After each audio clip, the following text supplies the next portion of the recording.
je vous retrouve avec plaisir, en dehors de notre Corrèze commune, pour cet événement, la remise des prix de votre fondation. Je salue Bernadette Chirac, mon ancienne collègue au Conseil général, mais c'est déjà loin.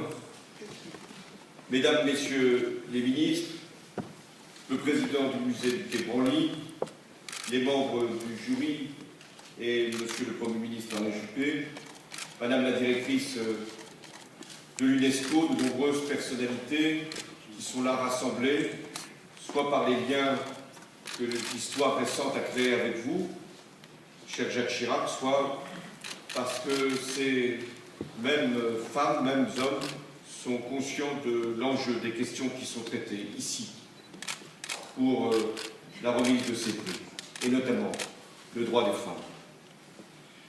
Je tenais à être présent, en effet, pour cette occasion. D'abord pour vous saluer, vous, Jacques Chirac. Je sais que j'exprime le sentiment de tous ici, en saluant votre engagement pour des valeurs qui nous rassemblent tous et qui vont au-delà des différences politiques ou des mandats exercés. Vous, Jacques Chirac, vous avez illustré d'abord la diversité culturelle, ça a été rappelé. C'est-à-dire le respect de toutes les civilisations, de tous les continents. L'Afrique, l'Asie, l'Océanie, les Amériques et le musée du Quai Branly en est ici la manifestation la plus éclatante.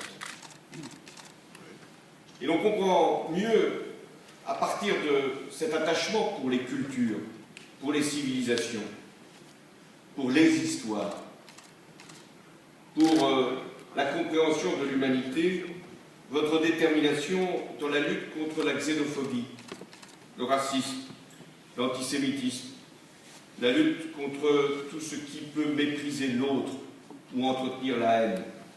Ce combat a été le vôtre, vous n'étiez pas le premier, mais nous devons toujours le mener, encore aujourd'hui, plus que jamais aujourd'hui.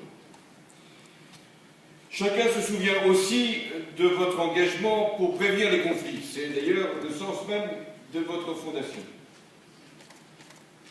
Et notamment votre refus en son temps de la guerre en Irak. Et ici, chacun peut vous en remercier. Nous nous souvenons aussi de vos mises en garde sur d'autres enjeux, d'autres menaces pour la planète, et notamment par rapport au risque du réchauffement climatique. Votre discours à Johannesburg, c'était en 2002, resté dans les mémoires. Vous nous préveniez que la maison brûlait, elle se consume encore, et que nous ne devons pas encore aujourd'hui détourner notre regard. Vous aviez eu ces phrases, la Terre, l'humanité sont en péril et nous en sommes tous responsables. C'est pourquoi d'ailleurs la France, fidèle à cette parole, organisera la conférence sur le climat en 2015 et voudra en faire une réussite, non pas simplement pour la diplomatie de notre pays, mais pour la prévention de catastrophes qui, hélas, se produisent et qui doivent nous alerter. Je le disais, votre fondation, elle est l'expression de toutes ces valeurs que vous avez défendues tout au long de votre vie. La diversité, la lutte contre le racisme, la volonté de promouvoir les femmes, mais aussi la question majeure de la prévention des conflits. J'ajouterai d'ailleurs la justice internationale, comme le docteur Bouquet nous a rappelé, au moment même où elle peut être discutée. Ceux qui ont commis des crimes doivent à un moment en répondre. Alors votre fondation mène des actions, et nous saluons notamment celle sur les médicaments, remet des prix, c'est le cas aujourd'hui, avec des critères bien précis. Et le jury a, si je puis dire, compétences liées. Il ne peut pas se laisser aller à je ne sais quelle fantaisie, ou préférence, ou mouvement de mode ou d'humeur. Non. Vous-même, vous aviez souhaité que soient reconnues des situations au regard de leur événement géographique et médiatique, c'est-à-dire mettre en lumière des guerres oubliées, celles notamment en RDC, des conflits ignorés, des violences cachées, celles notamment faites aux femmes, d'autant plus odieuses qu'elles sont commises à l'abri des regards et sans qu'il y ait le moindre risque pour leurs auteurs. Pour sélectionner les lauréats, vous avez ajouté un autre critère. Il a été parfaitement respecté.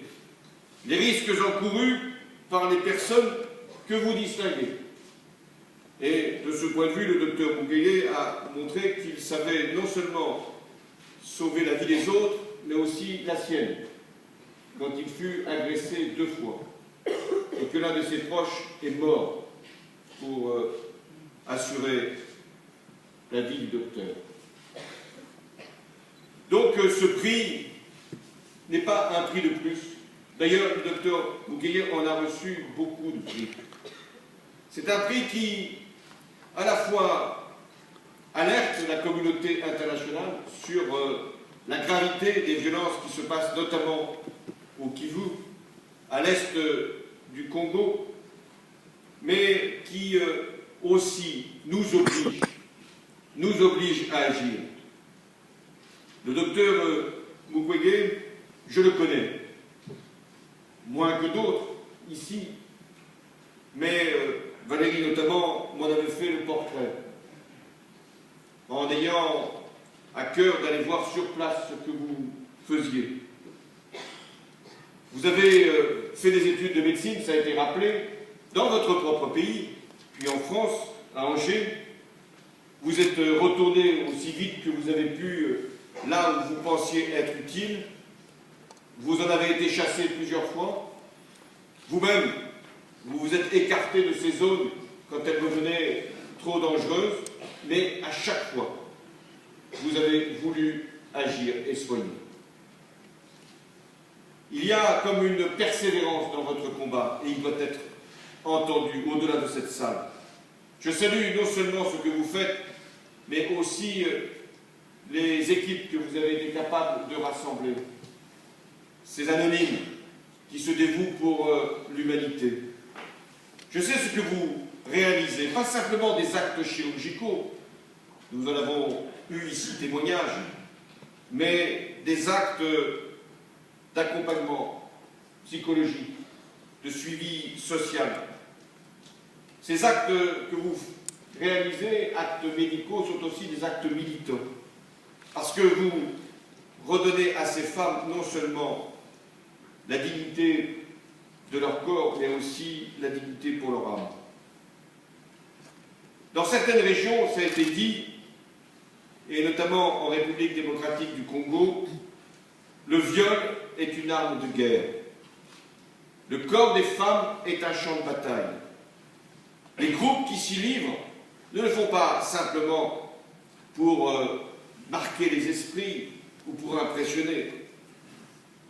Ces groupes le font dans une perspective bien précise, qui est de terroriser les populations en brisant les corps et en éclatant les familles.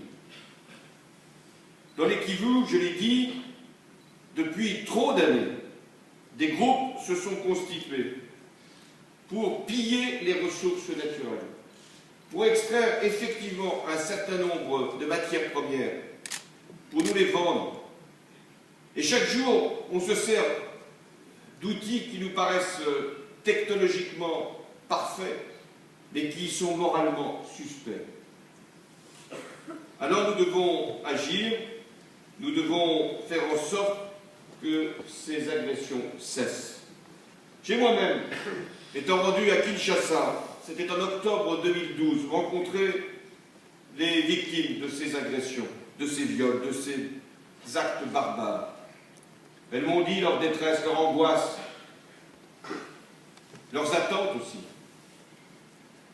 attendent de voir la communauté internationale davantage les aider, notamment pour l'éducation de leurs enfants eux-mêmes issus du viol, filles qui seront à leur tour violées.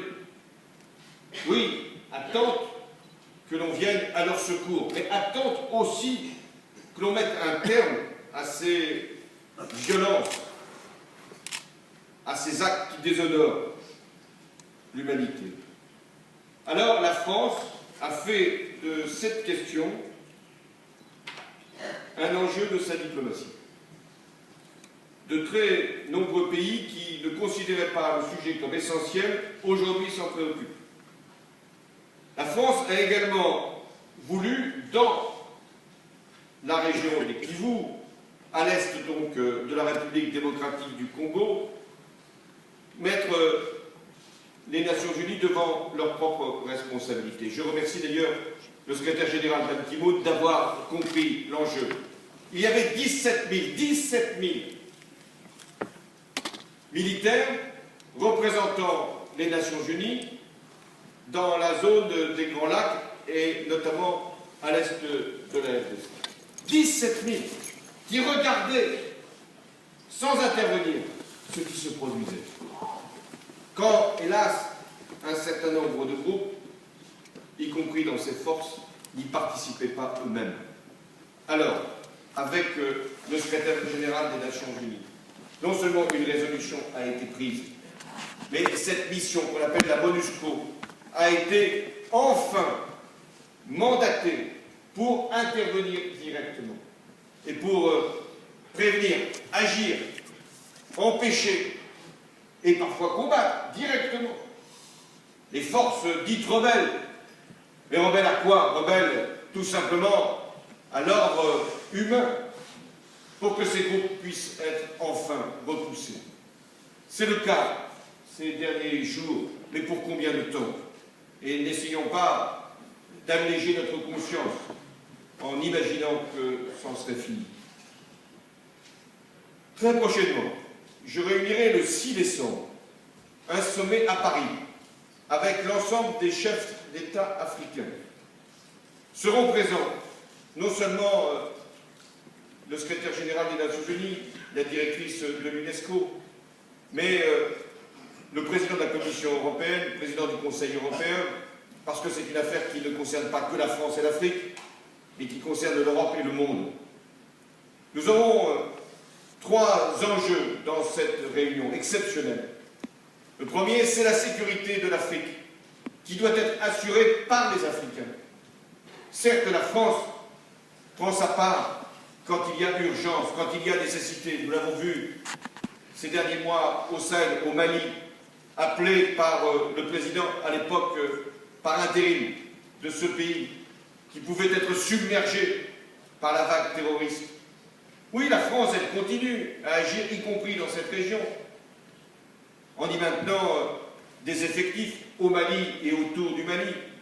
Oui, la France, elle continue à agir quand ses propres ressortissants, je ne parle pas des soldats, je parle des 2 journalistes qui ont été assassinés. Nous faisons tout pour retrouver les auteurs de ces crimes et nous progressons. Oui, la France, elle fera son devoir pour l'Afrique, mais ce qui nous est demandé, ce n'est pas de venir pour agir lorsqu'il est parfois trop tard. Ce qui nous est demandé par les Africains, c'est de les aider à assurer eux-mêmes, je dis bien eux-mêmes, la sécurité de leur continent. Ils y sont prêts. Ça sera l'enjeu du sommet de Paris. Nous y ajouterons, parce qu'on ne peut pas simplement traiter les conséquences, il faut agir sur les causes. Le développement, c'est une constante de la diplomatie française.